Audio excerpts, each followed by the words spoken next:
dengan latar sebuah diskotik di Tokyo, Jepang.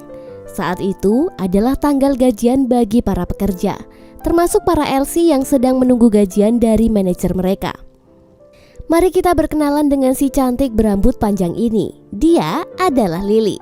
Di diskotik tempat dia bekerja, Lily ini termasuk aset yang berharga. Dia sangat cantik karena berasal dari Taiwan dan dia juga berbodi bagus yang menjadikan diskotiknya laris manis.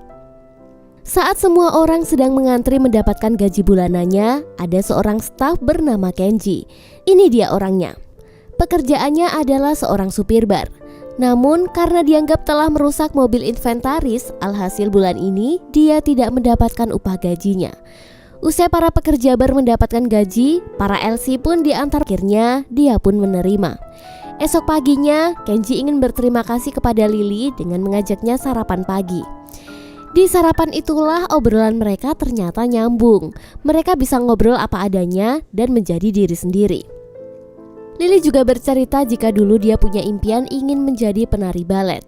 Namun takdir berkata lain, yang akhirnya membawanya kini harus bekerja sebagai LC.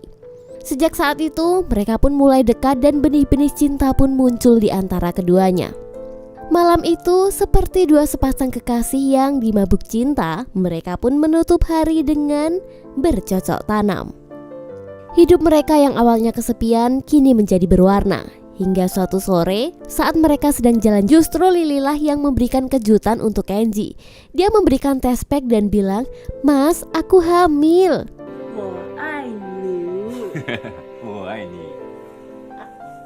Kenji yang memang serius dengan Lily sangat bahagia dengan kabar itu. Namun kebahagiaan mereka berakhir ketika bos Yakuza pemilik bar mendengar kehamilan Lily. Para gangster pun segera memukuli Kenji hingga babak belur. Mereka marah karena jika Lily yang menjadi primadona di bar itu sampai hamil, para pelanggannya pasti akan kabur. Dengan kejam Lily dibawa ke tempat aborsi untuk menggugurkan bayinya. Dalam keadaan yang menyedihkan, Lily tidak pantang menyerah. Saat para gangster tengah lengah, Lily pun kabur melarikan diri dari rumah aborsi dan pergi keluar Tokyo. Beberapa bulan pun berlalu, Lily kini telah melahirkan bayinya yang diberi nama Jun. Namun kehidupannya sangat menyedihkan. Dia hanya tinggal di kos kumuh, uang tabungannya habis dan tidak punya pekerjaan. Seolah tidak punya harapan, akhirnya dia pun memutuskan membuka jasa Open BO. Dengan nekat, dia mencari pelanggan pertamanya di pinggir jalan. Namun pelanggan pertamanya, mereka pun tetap melaksanakannya. Hari demi hari Lily terus menjalani pekerjaan Open BO-nya.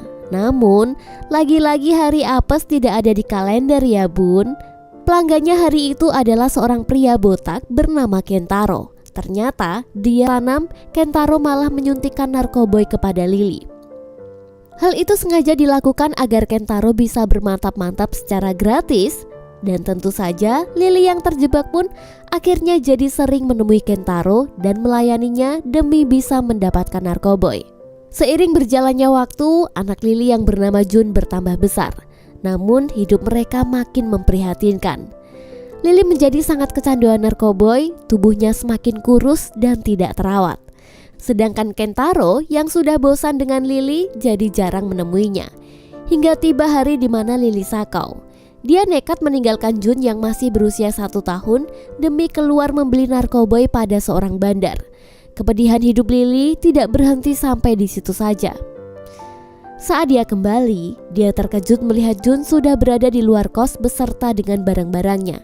Ternyata karena berbulan-bulan dia tidak membayar sewa kos, mereka pun akhirnya diusir oleh pemiliknya. Waktu terus berjalan, kita berpindah ke sebuah kota di Taiwan di mana para gangster merayakan keberhasilannya karena telah berhasil merampok uang bergepok-gepok. Namun tiba-tiba teman mereka jatuh tertembak di punggungnya. Lalu muncullah tokoh utama kita. Dia adalah Mr. Long. Pekerjaannya adalah seorang pembunuh bayaran. Dengan cekatan Mr. Long berhasil menghabisi para gangster itu dan merebut uang hasil curian mereka. Setelah itu dia bergegas menemui bosnya dan menyerahkan tas berisi uang itu. Tinggal di Tokyo. Dia juga dibekali paspor dan tetek bengeknya. Hari pun berganti, kini dia telah tiba di Tokyo dan segera mencari targetnya di sebuah diskotik. Setelah menemukan Shotaro, dia pun segera melangsungkan aksinya. Namun apes, namanya juga bos Yakuza, pasti banyak perlindungan di tubuhnya.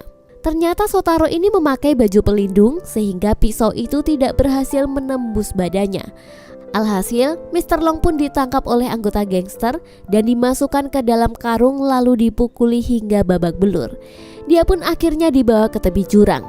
Di saat pergelutan itu berlari ke tepi jurang. Sedangkan Kenji yang berusaha melawan para gangster, dia malah ikutan terjun ke dalam jurang bersama dengan Mr. Long. Para gangster masih terus berusaha menembakinya. Namun sayangnya malah salah sasaran dan mengenai temannya sendiri.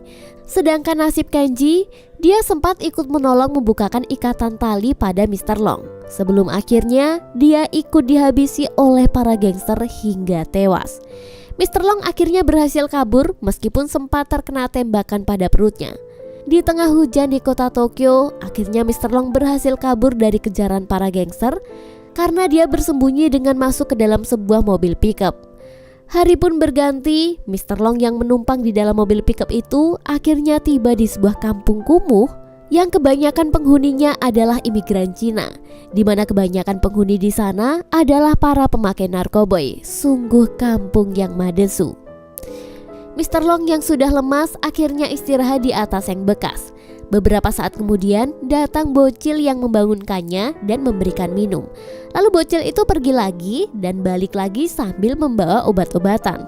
Selang beberapa saat bocil itu kembali lagi dan kali ini dia membawa pakaian wanita agar Mr. Long mengganti pakaiannya yang sudah kotor.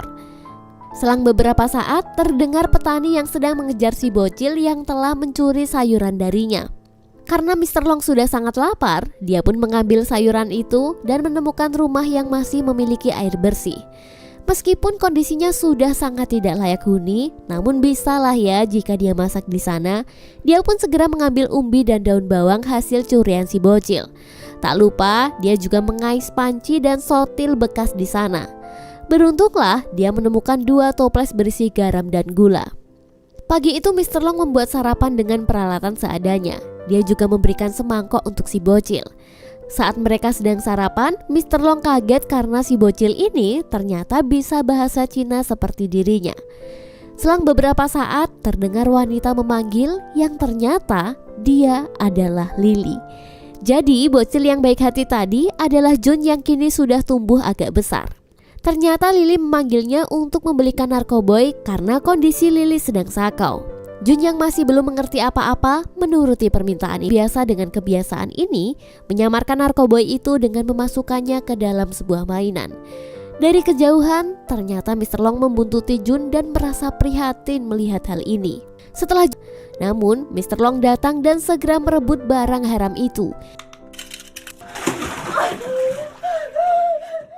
Demi menghindari Lily yang ingin menyakiti diri sendiri, Mr. Long pun mengikatkan tubuhnya di pojokan. Melihat itu, Jun kebingungan dengan sikap Mr. Long yang belum mengerti jika ibunya ini sedang sakau. Sambil membuat makanan untuk Lily, Mr. Long dengan sabar memberitahu Jun jika kondisi ibunya tidak baik-baik saja. Malam harinya Mr. Long yang sudah terjebak di kota itu mencari cara agar bisa pulang ke negaranya. Saat dia berkeliling, dia melihat mobil pick-up yang tidak ada supirnya. Segera, dia mencuri HP agar bisa menghubungi bosnya di Taiwan. Namun yang mengangkat telepon adalah bos asistennya. Karena sudah tidak punya paspor, HP dan uang sepeser pun, dia pun kebingungan bagaimana cara dia bisa kembali. Di saat itulah dia diberitahu jika ada jadwal kapal yang akan berlayar dari Jepang ke Taiwan pada tanggal 30 Agustus. Sedangkan harga tiket kapalnya adalah 300.000 yen. Tentu saja Mr. Long jadi putus asa mengingat dia tinggal di kota. Lanjut jatuh cinta dengan masakan Mr. Long, ingin terus mencicipinya dengan cara memodalinya membuka usaha mie Taiwan. Lah kok kebablasan ya?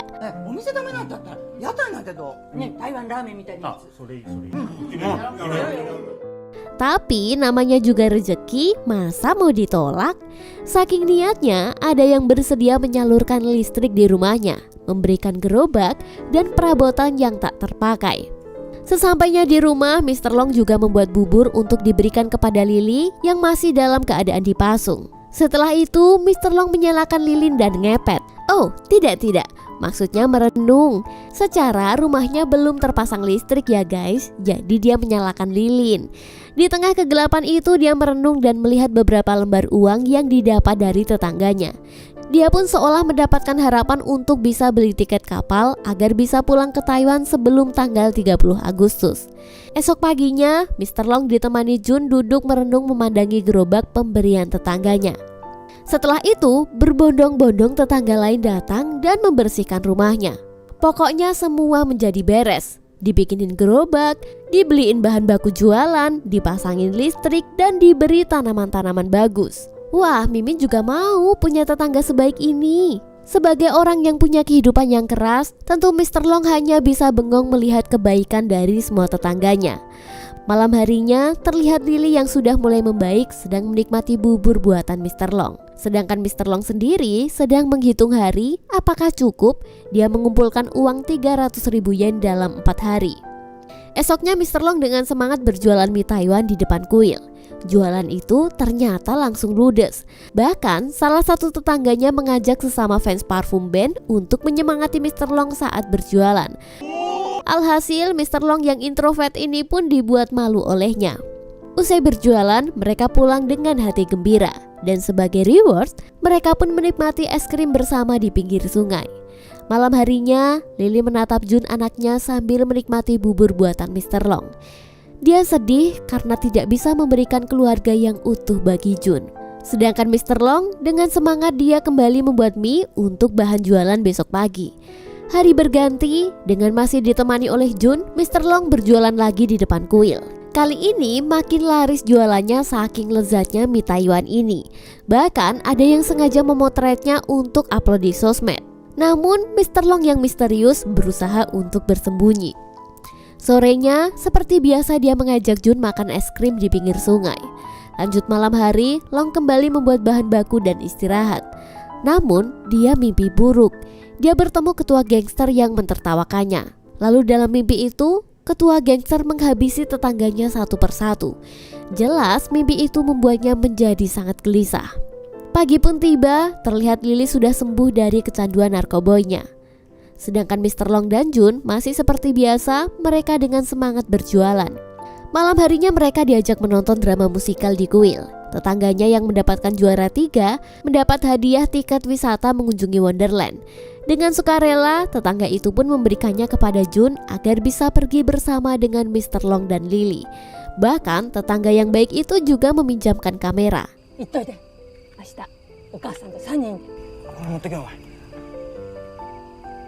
Usai dari nonton pertunjukan di kuil, Mr. Long dengan perasaan galau karena uang yang terkumpul belum mencapai 300.000 yen. Sedangkan besok sudah tanggal 30 Agustus. Dengan sedih, dia pun akhirnya memutuskan menunda kepulangannya ke Taiwan dan memilih menikmati waktu bersama Jun dan Lily. Akhirnya mereka pun berangkat bersama layaknya keluarga bahagia. Mereka menikmati perjalanan wisata mereka dan sebagai cindera mata, mereka juga membuat gelas dari tanah liat. Hari itu menjadi hari yang bahagia buat mereka bertiga. Sekalipun sikap Mr. Long dingin dan jarang tersenyum, namun dia pun juga menikmati momen kebersamaan itu.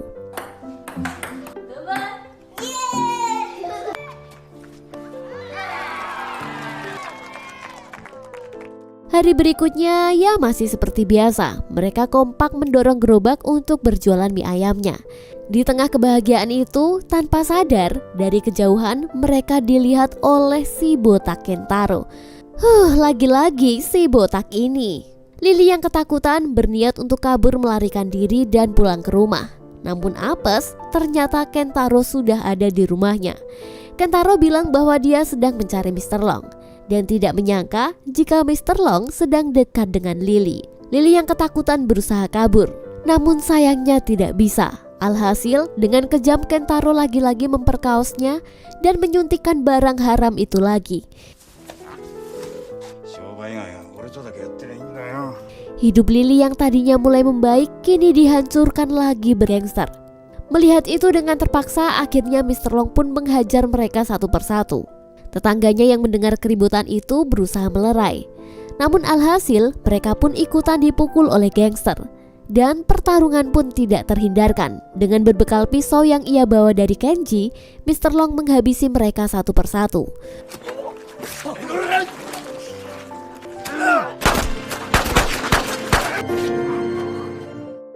Usai pergelutan yang berdarah-darah itu, akhirnya Mr. Long berhasil membunuh Shotaro. Namun sayangnya, para tetangga dibuat syok karena orang yang selama ini dia bantu ternyata adalah pembunuh bayaran.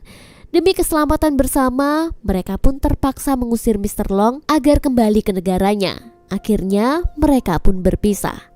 Setelah sampai di Taiwan, Mr. Long kembali menemui bosnya dan mendapatkan misi baru. Namun beberapa saat kemudian terdengar suara berisik dari luar yang ternyata memiliki hati yang tulus. Walaupun kadang hidup tidak sesuai rencanamu, tapi skenario Tuhan pasti yang terbaik. Seperti Jun yang tadinya tidak pernah melihat sosok ayah dan harus kehilangan ibunya, tapi Tuhan gantikan dengan ayah yang baik dan menyayanginya. Terong papa enak rasanya. Sampai jumpa di video berikutnya.